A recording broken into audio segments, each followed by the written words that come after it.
De Un jour, un événement.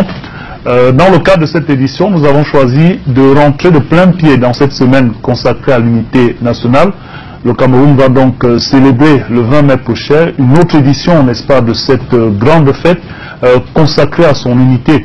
Nous en parlons avec une formation politique qui, elle, a fait parler d'elle, le fait déjà depuis quelques années, à travers un communiqué rendu public, et à travers lequel, dans ce communiqué justement, cette formation politique réaffirme son intention de ne pas participer à cette grande messe nationale. On en parle, et c'est avec le secrétaire général de cette formation politique qui n'est autre que le CPP, le Cameroun People Party. Nous recevons donc pour cette nouvelle édition Franck Kessi, à qui nous disons merci d'avoir accepté notre sollicitation. Merci de m'avoir invité. Alors, le CPP revient au devant de la scène dans un communiqué rendu public et signé de sa présidente, de votre présidente, Kawala. Vous dites ne pas vouloir participer, en tout cas vous annoncez et vous réaffirmez votre non-participation à cette nouvelle édition de la fête de l'unité. Qu'est-ce qu'on va pouvoir comprendre, n'est-ce pas, derrière cet autre refus de participer à ce moment de communion nationale? La première chose, c'est que nous ne participons pas au défilé organisé par le gouvernement pour célébrer l'unité nationale. Vous précisez bien le défilé. Mais nous célébrons l'unité nationale autrement, différemment, et peut-être même réellement, en ce sens que nous allons faire des rassemblements de nos militants et sympathisants pour examiner ensemble l'état de la nation, l'état de l'unité nationale et réfléchir aux meilleurs moyens justement de la renforcer. Alors, quand vous faites allusion au défilé, vous voulez circonscrire un boycott qui ne va que toucher ce défilé en vous repositionnant, n'est-ce pas, sur l'adhésion à l'idéal unitaire. Mais est-ce que cela ne frôle pas la provocation quand on sait très bien que ce défilé est tout de même un symbole et que bien plus que les autres activités, ce défilé marque aussi la manifestation de cette appartenance? Il devrait marquer. Mais si on est dans un contexte où, justement, le gouvernement a une politique d'exclusion, à ce moment, nous refusons de participer à des célébrations factices. Quand vous parlez d'exclusion, parce que vous avez dit à qui? À vous ou à nous et à bien d'autres personnes. Parce que vous faites bien de dire que nous réaffirmons notre non-participation. Et comment vous illustrez cette exclusion à laquelle vous faites allusion et dont vous seriez victime? En ce qui nous concerne, par exemple, depuis 2011, il se trouve qu'au niveau de Yaoundé, la capitale, nous n'arrivons pas à défiler, sans qu'on nous donne une raison valable. J'ai toujours pris soin de rappeler que en mai 2011, personnellement, j'ai piloté la participation du CPP au défilé. Nous remplissions toutes les conditions. Et c'est à le 19 mai 2011, après une réunion avec le préfet, qu'on nous appelle pour nous dire qu'il a été décidé que nous n'allons plus prendre part. Depuis lors, malgré les recours administratifs, les recours devant les tribunaux, qui ne font qu'être renvoyés, nous ne pouvons pas participer. Et acculés devant nos arguments, en 2016, ils ont fini par sortir une note administrative infondée légalement qui dit que seuls les partis qui sont au Parlement peuvent participer au défilé au niveau de Yaoundé. Alors nous avons décidé qu'il n'y avait pas deux CPP, c'est-à-dire un CPP qui pouvait participer au défilé dans le reste du pays et un CPP qui ne pouvait pas participer à Yaoundé. Donc ça, c'est une manifestation, j'ai envie de dire même peut-être anecdotique mais grave, de l'exclusion. Mais nous, on le fait aussi pour des raisons plus graves.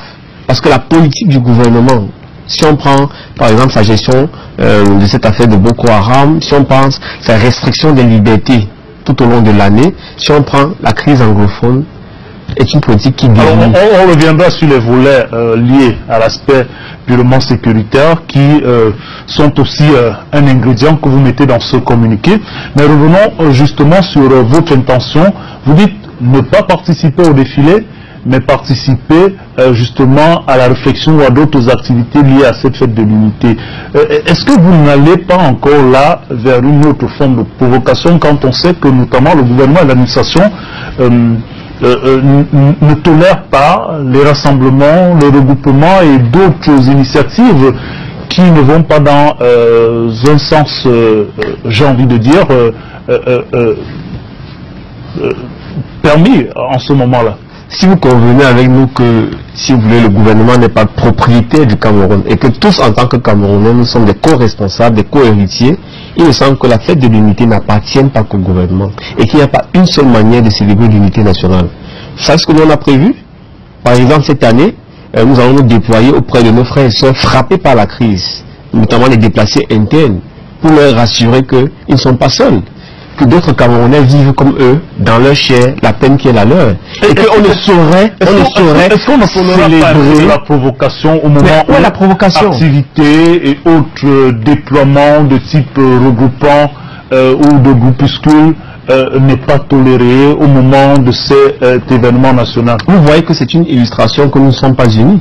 Parce qu'il me semble que le jour où on célèbre l'unité nationale, ce n'est pas un jour où on est censé restreindre les libertés des Camerounais. Il n'y a pas d'unité nationale si certains sont libres, d'autres ne le sont pas. On est au cœur du sujet justement. Et nous disons que, est-ce que honnêtement, en 2018, on peut célébrer l'unité nationale comme en 2011, comme en 2006, en faisant fi de la situation par exemple dans le nord-ouest et le sud-ouest? Est-ce que ce n'est pas une forme de couteau remué dans la plaie? Ce n'est pas une affaire de remuer. Pourquoi le CPP ne le ferait pas en dehors de ce jour, somme toute symbolique? On le fait déjà toute l'année, mais c'est encore en particulier ce jour, parce que ce jour parle de l'unité, et ce qui est en cause à travers la crise anglophone, c'est la question de l'unité justement. Nous par exemple, si nous avions été à la place du RDPC, une célébration réelle, authentique de l'unité dans le contexte actuel aurait été précédée d'abord par des rencontres, par des concertations, par des dialogues, par des gestes d'apaisement, de désescalade, et aboutirait même symboliquement au déplacement du défilé national avec la présence du président et son gouvernement dans une de ces zones. Alors dites-moi, vous répondez quoi à ceux qui pensent que le CPP fait de la surenchère et que justement vous êtes dans une logique toujours provocatrice, aux antipodes, n'est-ce pas, de ce qui est toléré de façon légale, au point de vouloir profiter de l'impasse peut-être sécuritaire et politique du pays pour davantage vous faire une plus grande valeur en termes de visibilité? Ils sont libres de penser ce qu'ils veulent, je laisse au public le soin de juger. Et je rappelle juste une chose. Est-ce qu'on peut se dire unis, M. Dorbo, vous et moi, si pendant qu'on est dans le malheur, moi je m'en fiche, je continue à vivre ma vie comme si rien ne se passait? Est-ce qu'on peut se dire unis avec nos frères et sœurs qui sont actuellement dans la souffrance? Vous pensez que c'est le cas? Mais il me semble que l'État et les autres compatriotes ne se soucient pas véritablement des difficultés dans ces régions? Pour ma part, je ne me vois pas différent de ces personnes qui sont les déplacés internes. On n'est pas en train de reprocher, par exemple. De votre point de vue, est-ce qu'il faudrait donc que tout s'arrête au niveau du fonctionnement de l'État, du pays, pour que véritablement on sente la solidarité ou bien l'envie de résoudre cette question ou ces questions? Il ne faut pas passer à des extrêmes. Il faut que l'État se mobilise de façon réelle pour qu'on puisse justement sentir. Est-ce que vous refusez de participer? Je peux terminer la phrase. Est-ce que vous refusez de participer à cette célébration ou à ce défilé n'est peut-être pas un bout d'extrême que vous franchissez? Non. Premièrement, il faut manifester de façon réelle et de façon concrète la solidarité à ceux d'entre nous qui sont dans la souffrance, à ceux d'entre nous qui justement veulent quitter le pays. On ne se reconnaisse plus dans l'État camerounais. Deuxièmement, je pense que j'ai donné des arguments avec qui semblent passer. Même si nous le voulions, on nous interdit de participer. Est-ce qu'on peut dire que nous sommes unis? Non, peut-être vous ne suivez pas ça bien. C'est-à-dire, si le CPP veut défiler à Yaoundé, à Douala, on ne va pas le permettre. On permet dans les zones reculées, mais on ne veut pas dans les grandes villes. Est-ce que c'est normal? Est-ce que ce n'est pas suffisamment grave? Justement le jour de l'unité nationale. C'est ça qui est en cause. Et donc c'est cette frustration que vous étendez. C'est pas une frustration. Nous dénonçons cette... Et nous sommes des combattants. Nous comprenons avec quel système nous sommes. Nous sommes dans un système qui veut nous diviser en tant que Camerounais. Et nous disons qu'il y a une autre manière de célébrer l'unité nationale. C'est en montrant sa solidarité vis-à-vis de ceux qui se sentent à l'écart, les Camerounais entièrement à part. C'est en réfléchissant sur ce qui fait qu'aujourd'hui l'unité nationale est menacée. Et c'est surtout en renouvelant nos propositions pour que tout au long de l'année on continue à agir pour renforcer l'unité nationale. Alors Franck, ici, vous faites partie de la classe politique nationale qui se renouvelle.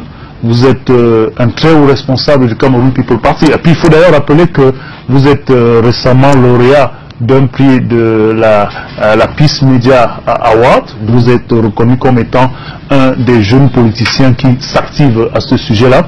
Lorsque vous vivez les situations de crise que nous avons, ce que quelques-uns appellent comme étant l'impasse politique dans laquelle on pourrait se retrouver avec ces situations de crise, de votre point de vue, est-ce que flirter avec des décisions radicales comme celle du CDP ne peut pas contribuer à envenimer la situation en lieu et place des situations qu'on a envie de dire de couloir et diplomatiques.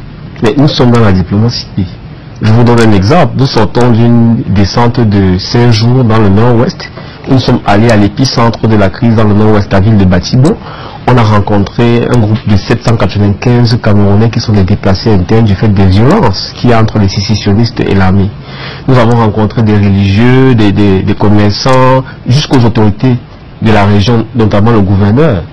Et vous pouvez faire l'enquête à toutes ces autorités, à toutes ces personnes, nous avons apporté des choses positives, du soutien moral, des propositions.